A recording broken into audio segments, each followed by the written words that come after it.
Hello, everybody. Welcome to another episode of In My Opinion. My name is John. My name is Lester. And we're back. Actually, we never tell you, but it's the same week. But we're back with another week of In My Opinion. If you notice, our clothes quite similar. It's because it's the same week, actually, when we shoot this. But today, we're going to be talking about something that last week we talked about university. Now we're going to talk about something that's after university. Yes. So this we're going to talk a little bit about tips for people who are going to their first jobs, whether is it like after uni you graduate into your first job, or internships, like people first internships. Some of the tips that we have for you guys, because we are all once in our first job before, and there are some things that help us get through it lah. And this whole episode is actually inspired by this Facebook post that I think went very viral, on Facebook lah. And she actually named a few applicants about and their requests as someone who is trying to hire them. But we're not going to talk so much about that. We're going to talk a little bit more about her remarks after that, where she actually said something along the lines of like, young talents, but these young talents are not hungry for a job. Many are not willing to be humble and not willing to suffer. They prefer to work smart than hard, unlike our older generation. And basically, there is this three mainly blanket statements with regards to what she feels the younger generation of workers can do better. So we use this as kind of a springboard to talk a little bit about, what we feel like you guys should maybe pay attention to going to your first job. And yes, but actually the first one that we want to talk about, John actually doesn't understand, is why we cannot. She said she finds a problem with people who want to work smart than work hard. But John, before he wrote the camera, he actually said something along the lines of like, actually, what's wrong with working smart? So why don't what's wrong with working smart? Why don't you elaborate a bit on that? Okay, sure. Why don't I just share a little bit? Maybe because I'm still a little bit I still have a little bit of that blind idealism. Despite working for about 4 years already. I feel like what's wrong with working smart? A worker that works smart. If my staff member works smart, and is able to get me the results that I want, I don't care. As long as you get the results, right? In fact, if because they work smart, they get me my results in half the time than the person that works hard, then I don't need to hire two people, I hire one. That's true. Now, what's wrong with working smart? I think working smart is an incredibly important skill. Do you feel like it's because these companies, they value employees who will just shut up and do, kind of like in the army? I think that's one aspect of it, because a lot of times, of course, people are people. You don't necessarily 100% know how hardworking they are. There are some people who are so smart at working smart that they can do somebody else's 100% at their 50%. Yeah. Which in that case, right, is a terrible hiring choice for you, right? Because this guy is not working to his maximum potential. And I understand that. Yes. I get where it's coming from if that's the situation. Like, they work smart in order to work as lazily as possible. That's not ideal, right? Yes. And this is where I feel that it comes back to the other side, whereby the boss, as an employer, there's something you can do. And that is to be able to inspire these people to work hard at working smart. You cannot have one or and that's very important, because can you imagine if you're able to have someone who is hyper productive, who is so smart at working smart, that they can do essentially people's work at 4 times the speed. But because your firm is so shit and your benefits are so unbeneficial to him or her, that they only do work at 25% of their capacity, then that's terrible. What's the point, right? Yeah, exactly. It makes absolutely no sense to you as a businessman. And the fact is, I'm just gonna put it out there, because I know for a fact there are actually a lot of these kind of very high functioning people. They're very uninspired by what they do, and then they are not doing it at their highest functionality. And then a lot of times the boss will fall into this trap of looking at the people who seem to work the hardest, who appear to be very hardworking. That's the whole reason why there's OT culture. When actually they could be hardworking, but they could be inefficient. Yeah. Which goes back to the whole point of OT culture. I think we talked a little bit about this in the IMO episode before. I think that people in industries, bosses, right, should learn to identify and reward the right efficiencies. Someone who is able to do certain things faster Yes. doesn't mean it's your opportunity to push him to do more.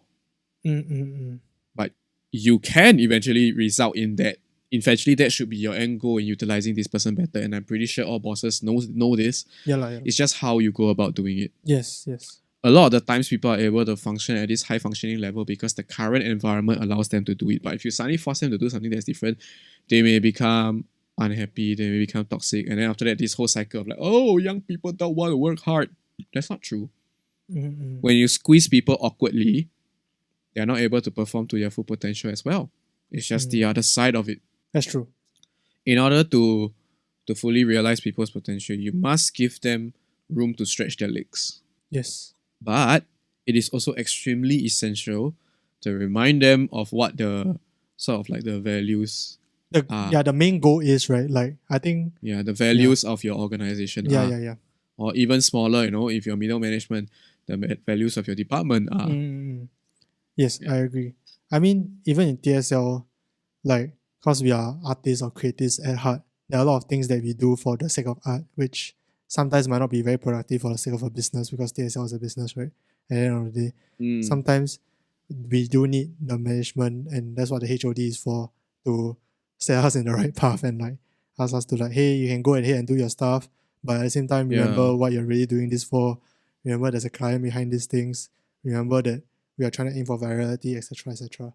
So, but I do think that working smart and like being able to know, like, the next, which actually leads on to my next point very well, which is, I think for people who are just entering the workforce, it's very important to play within your strengths, like play within yourself. And I think like that comes from a point of self-awareness, right? So absolutely, you have to understand what you are good at and what you're bad at. And I think that's very important. And like, I think it can go both ways. One is that you don't even know what you're good at, and you end up being very unconfident, and you end up not doing much because you feel like you're not good at anything. And that's bad. But also the other side of the flip side of the coin, which is who are the people who like basically take on everything and overpromise, but because they don't know their own capabilities, they overestimate themselves, and then they underperform and underdeliver. And I think both ways is bad. And that took me a while to figure out also. Not like I have it like on lock or anything. But being able to play within your strength and understand yourself as a person, right? And from there communicate those needs, that what you need to happen, what you need from the management, etc. That will be very productive for the company. Absolutely. And I think one of the things that as first job people or first internship people, when they come in, right? Yeah. This what you mentioned about this lack of confidence is quite true, whereby they don't dare to make their needs heard. Yes. And whereby they don't dare to say that there's something that they cannot do. And that is a little bit problematic because like you mentioned, the slacker versus the overzealous, right? These two are two extremes that you typically want to avoid because they will either burn themselves out or they drag people down. Yes. Yeah. So how to as a first jobber, you must be very aware of what you can and what you cannot do. Yeah. So if you cannot do something, okay, and there is a reason behind it. For example, could be, oh, my girlfriend break up with me. I'm very sad. I want to take a break. Yeah. That's valid, right? What's not valid is if you don't tell your boss. Yeah. Your boss will still be expecting you to be 100%. But you're not at 100%. But you're not. Yeah, I agree. Right? Yeah. And then that's where it gets problematic. Because you have a professional responsibility on top of your own personal emotional responsibility. And you cannot expect your boss to read your mind because your boss is your boss. Yeah. And if you dare to ask your boss more often than not, they are willing to understand. And the thing is, it's very clear here. I'm going to make it very clear to you. If you ask your boss based on a reason that you think is compelling enough that you cannot properly function, and your boss doesn't want to have it, then it's very clear that this first job is not going to be your job forever. And it's neither your fault nor your boss's fault. It's just very clear that this job is not a good fit for you. It's just like not meant to be. It's just not a good fit. It's a weird way of saying it. But yes, I agree. It's nobody's fault. It's just not a good fit. And that's fine. And like even for TSL, like I have plenty of times where people have asked me to do things and like say, hey, can you do this within this period of time? And I have said like, no, can you give me more time? And and most of the time when I say these sort of things, they are very willing to say, okay, let's find a way to make you comfortable in the Yeah, or how much time you need. correct. And You hear what I mean? yeah, and that always helps because I don't end up committing into something that I cannot do, and everyone gets disappointed. Yeah. And they also understand my needs Absolutely. and my own like working behaviors and etc. etc. I think when you're working, this is a very important mindset to have, especially when you have to admit there are certain things you cannot do. Yeah. Right? Yeah. You have to go in with the attitude that you will try your best, Yes. but that your best may not be good enough for you, Correct. to whoever you're talking to. You must know who you are as a person. Yeah. No, and that's fine. Yeah. You must understand that sometimes your best may not be good enough for that particular situation, that particular project, or that particular client, or that particular boss. And that's fine. What's not fine is if you don't say it before it happens. Yes. And we're not saying like don't push yourself or don't put yourself in uncomfortable positions because that's how you grow, right? But there's that balance that you need to strike. And then it's Absolutely. a job. You have to understand that it's a job. You have to meet deadlines. It's a job. And you have things you need to do. So play within your strength and like set expectations, right? And like something that my dad has taught me since I was damn young, right, was under promise, over deliver. And that's a very common advice. But I do that quite often. Basically, under promise and over deliver. I'm just gonna put it out there that I don't necessarily like the under promise over do you not? Okay. Thing, because I mean it's good. The end results in something good sometimes. But the thing about it is that a lot of people, when they under promise, they go too far. They don't over deliver. They just deliver. Okay. I get what you mean. So that is where you get the dark side of working smart. Instead of working smart, you work lazy. You do bare minimum, take credit, take salary, pang kang zao. There are a lot of these kind of people. I understand. Yes. In fact, right, I hate to say this, but I feel that there are a lot more of these kind of people in our older generation than our generation. Why? A lot of them has been beaten into submission and lost that idealism that they used to have when they were 20 years younger. That's true. Which is unfortunate. Okay? But the thing about it is that you must be able to identify who these people are. And for the sake of yourself, okay, in a workplace, most of the time, there are a lot of bosses that recognize people who go above. So under-promising and over-delivering should be something that you do near the beginning of your career. And eventually, you have to reach a point where you promise what you deliver. Okay, good advice. It has to catch up. Okay. It has to catch up. Because it will be a very clear indicator to your boss that firstly, you know what level you are at, what your abilities are. And secondly, right, you're able to perform to your ability. Okay. So what happens when you're able to perform to your ability, right? Anything extra you do, you learn and you improve. And if that is the attitude, this kind of growth, we call it the growth mindset that you have, correct. Right? Yeah. It's very easy to negotiate to your boss when you want to improve yourself or when you want more things. Why? Because your boss has an incentive to keep you, to give you these things. Think about it that way. Because you see, if this is a job, doing a particular thing that speaks to you, then this job is something that is valuable to you. Valuable to your passions, valuable to your personality, valuable to whatever. And why wouldn't you want to invest time in it? Yeah. If it directly pays to a deeper part of yourself, right? So that should be the way first job people try to approach every job. Because if they find that, hey, this is an industry that speaks to me, I want to try my best in it, actually try your best. Yes. And when you hit your best, actually realize that you can be better. It's like the So constant if you have growth, this, yes, and if you have this mindset, okay, it is firstly very easy to keep growing. Yes. Secondly, very easy to identify whether this job is for you. Because if it isn't, and it does not promote your growth, and it's not something that you enjoy, and it doesn't speak to your passion, and the company is not nurturing, then the answer is very simple.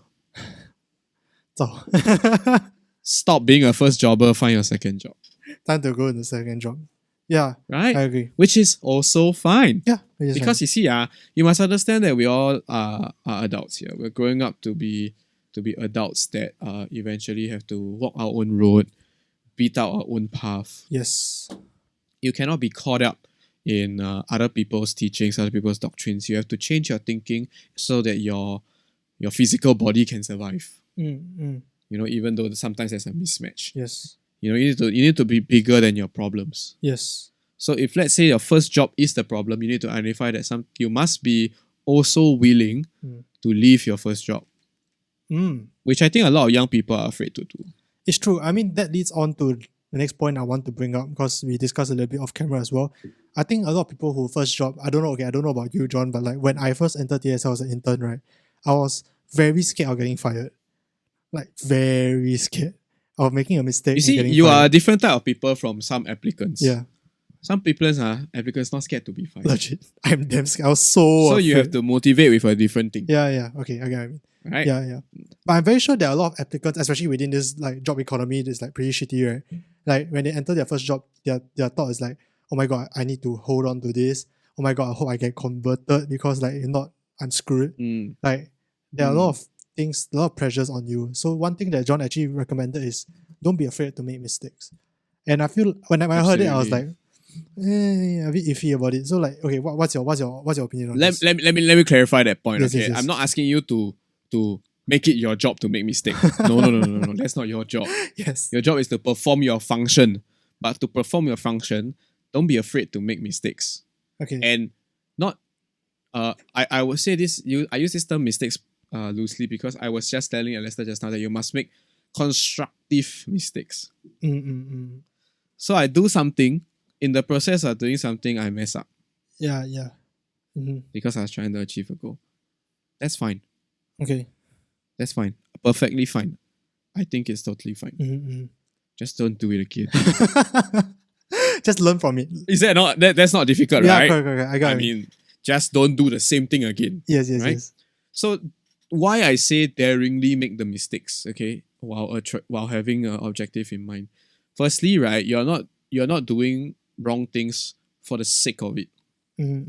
You're stumbling because you're trying to achieve something. Okay. That's fine. Okay. Personally, that's fine. And if it's not fine in the company that you're in, then it's a very clear-cut indicator that you and this company are not a good fit. And that is also fine. Yeah. Okay. Second thing about making the mistakes, okay, Yeah. is that as uncomfortable as it is, Yes, making these kind of mistakes, having your boss scold you and whatever, recovering from these mistakes to try again, is how you grow and learn. A lot of times when you're working, yes, whatever industry you can be in, man, yeah, whatever you learn in school, it's only going to help you so far. It's true. The practical side of things is very Everything different. else. Yeah. Yes, everything else you either pick up on the job, you learn from your colleagues, or you learn by messing up royally. By making fucking mistakes. Yeah. I agree. March into your boss' office, let him scold you a few times. And as your first job, what have you to lose? That's true. Your first job. That's all you have to lose. Okay, maybe the stakes a bit higher now. But actually, for people who don't know, John was my supervisor. And like, I've made a lot of mistakes when I was an intern. Like, some of them pretty crazy. So like, when an intern makes a mistake, right? Like, what as a supervisor, what do you look out for? Personally, okay, I don't know if you noticed this, but I hope you did. Yes. Okay, my style of management a lot of times is I'm very hands-off with the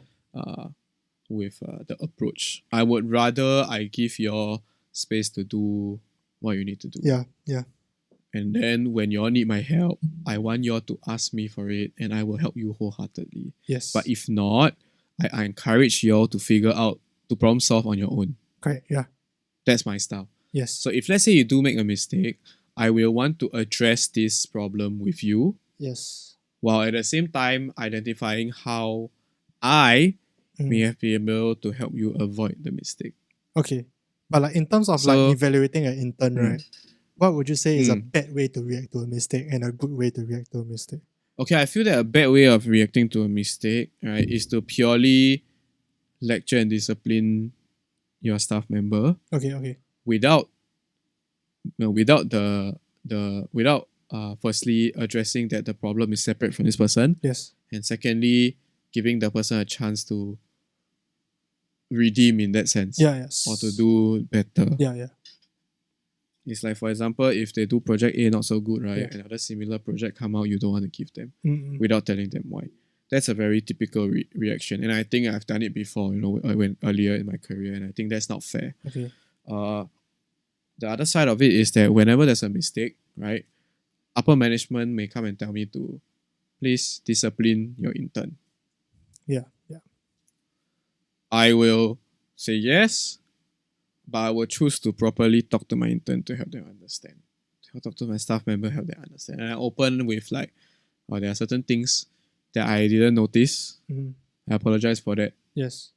I apologize that now the feedback has to come from elsewhere, for example. Yeah. But at the same time, I recognize your effort in this particular piece of work. Uh, You did not do well here.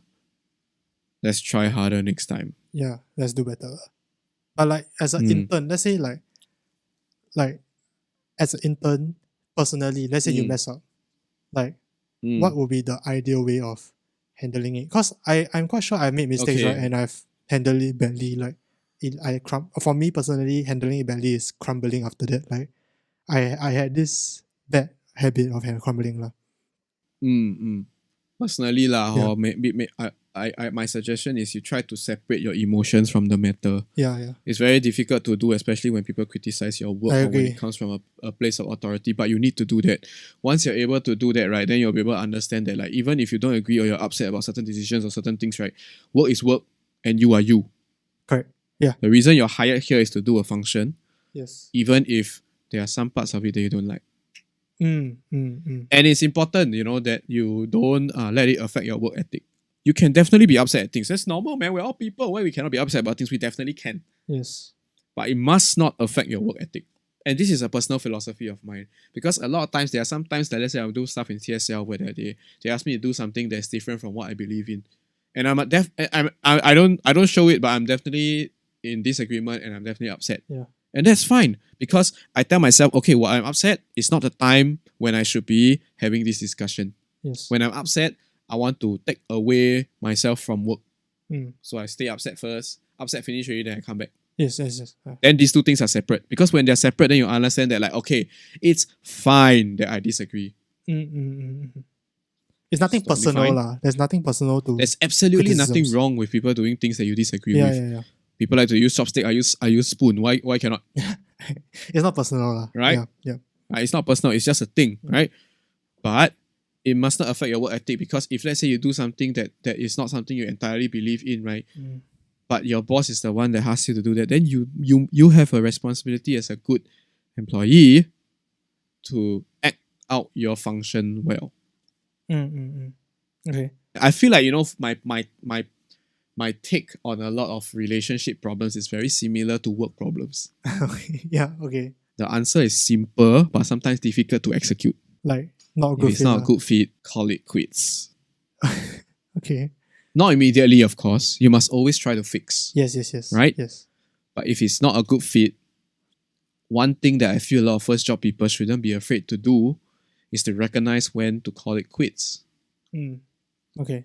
That's true. When something just does not work out anymore. That you can talk to HR, you can talk to your boss, you can talk to whatever for ages and ages and ages, and if nothing truly changes, right? Yeah. Don't be afraid to call it quits. Yeah.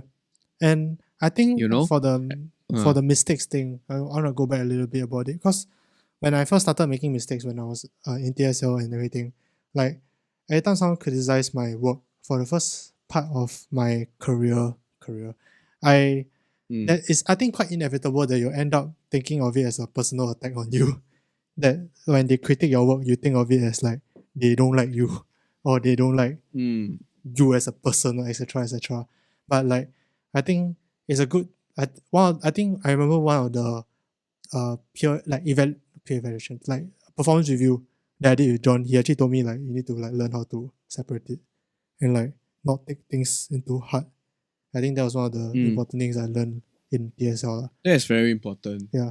It's especially easy. It's a trap that's especially easy to fall into the more invested you are into your work. Correct. Especially if you feel very strongly. Fine. Yeah. Correct. And I think, right, there is value in feeling very strongly about your work, because if you feel strongly about your work, you will outdo yourself to deliver something good. Yeah.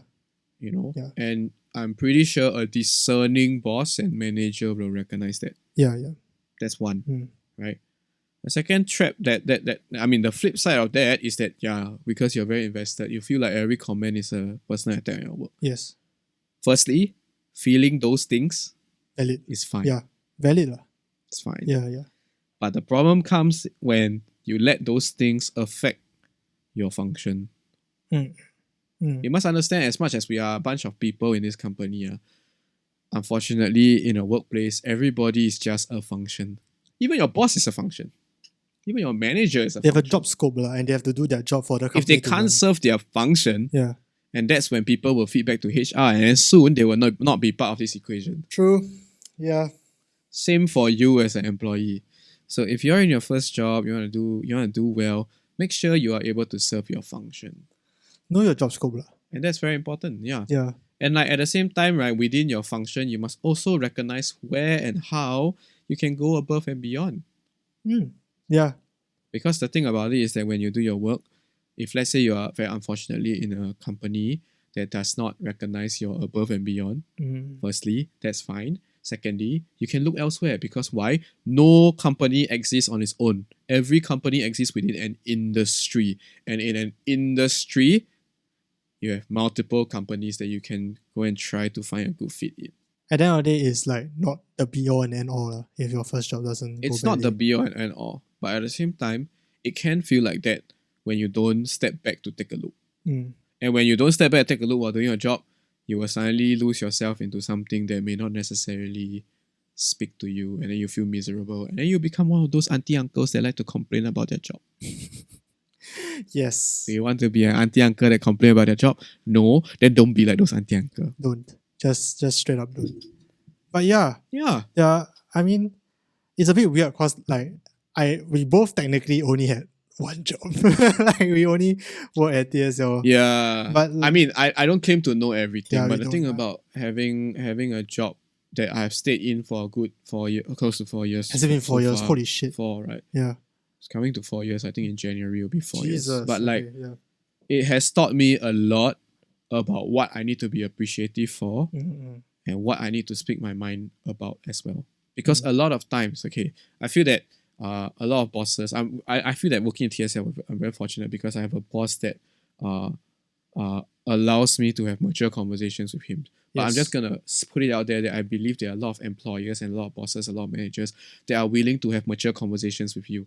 You just need to be able to be mature during these type of conversations.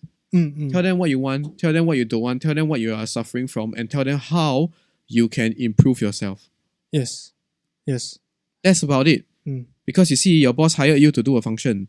Yes. If you're able to provide insight on how you can do the function better, and he listens, great. And if he or she doesn't, then I say already, quit. No man. the job is not a good fit for you. Yeah. I mean, it does go back to the main points that we talked about a bit about knowing yourself, playing within your strengths, trying to push yourself harder, don't be afraid to make mistakes, and etc. lah. All these things that we talked about, it does go back to that. So I feel like everyone knows these things in theory. It's just in practice, whether or not it registers intellectually but not emotionally. You get what I mean? Some people are just a bit hard to deliver these things. So and I think this boils down to a work relationship kind of work. It boils down to your work ethic as well. Yeah. It's like how people I think a lot of schools emphasize on interview techniques for your job interviews. Yeah. But they are unable to properly educate on the job etiquette within the job, and that's why they send you for internships to experience the industry and to learn how to act as a working adult. Is to train you, right? But a lot of people neglect that aspect. People go straight into the cycle of I'm just a 9-to-5 worker. Work sucks. I know, that kind of mindset. That just traps yourself when it shouldn't be the case. A workplace ought to be for you to stretch your legs and try to improve yourself. Yes. Yeah. A workplace should be for you to contribute and reap rewards. Yeah. You cannot have one without the other. Yeah, I agree. You cannot just contribute and reap no rewards, or you cannot reap rewards without contributing. I agree. So if one of these two things don't exist, Yes, then that is not the place for you. you always go back to that point now. Like just move on. I feel that people have to think about it that way. Yeah. They have to accept when something is not for them. And they have to accept also when something is not for them because of them. Mm-hmm. There's a very big difference here, I give a lot of examples of when the job is not a fit for them. But there are some times where you are not the fit for a job because you fucked up. It's true. And those are the aspects of yourself you need to improve before you jump into another company within the same industry, hoping things will change. No, Einstein said that the definition of insanity is when you try the same things over and over again, expect different results. It's kind of like a relationship, isn't it? Like if you mess up in a relationship, then you want to jump back into the next one, assuming that they will go well. It probably won't. Yeah, man. Yeah. Job is a relationship. Always seek to improve yourself. It's cliche as shit, but people always say that, improve yourself. It's not just in terms of skilling up. Like, working with your about people, sorting yourself out. Yeah, soft skills. I think the soft skills is something that we all have to work on. And this is going to sound like a huge TSL ad, but I promise you it's not. But TSL really did give me an environment where I could grow a lot. And the only reason why I'm doing this whole YouTube thing is partially because TSL got me into video in the first place. Before that, I hardly did video. And they gave me a lot of autonomy. I still remember the first time John came up to me. He was like, Lester, are you ready you ready or not? Then I don't know what he's going to say. Then I said, what for what? He said, client comedy shoot. And I said, just give it to me. And I said yes. But on hindsight, I wasn't ready. But I'm glad that I'm in an environment where they let me go ahead and mess up a little bit here and there, but still make sure I deliver and make sure that I don't mess things up too much. They still let me grow and everything. So I would say try to find the equivalent in your industry. Hopefully there is an equivalent. And I would say for most jobs, okay, the more you give to the job, the more the job gives back to you. Yeah. Be it in terms of monetary or personal job satisfaction. Yeah. But this relationship has to be reciprocated in an appropriate amount, so that you firstly have an enjoyable work experience. Yes. Secondly, you have a good work-life balance. And this sounds a little bit idealistic, I think we all realize that, but I think having ideals is fine. It is Having idealistic expectations is fine. Yeah. It's how you deal with some of these expectations not being met. Okay, that's true. I'm not saying that every single time there's a mismatch at work, you quit. Remember what I said earlier? You try to fix. Yeah. And then if it's truly catastrophic, you quit. And then like what you mentioned earlier, it's like a relationship. It is. That's the fact that you all chose each other means it's clearly something that you saw with each other. Yes. Work on that. It's a relationship, guys. That's the end goal. The end thing that you get off of this podcast is that treat your job like a relationship. Work hard at it, but know when to get out of it if it's not for you. Exactly. Yeah. If a relationship is toxic, quit.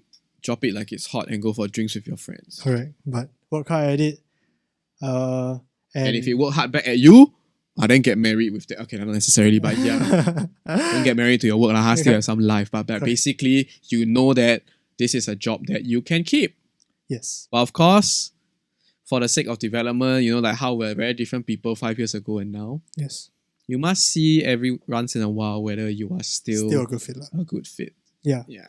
And if you play your cards right, you might be like a John in TSL for 4 years already. Still going strong. I'm just one of those guys, but I would say I'm quite lucky. Yeah. Both. I have a mindset that is accepted by my company.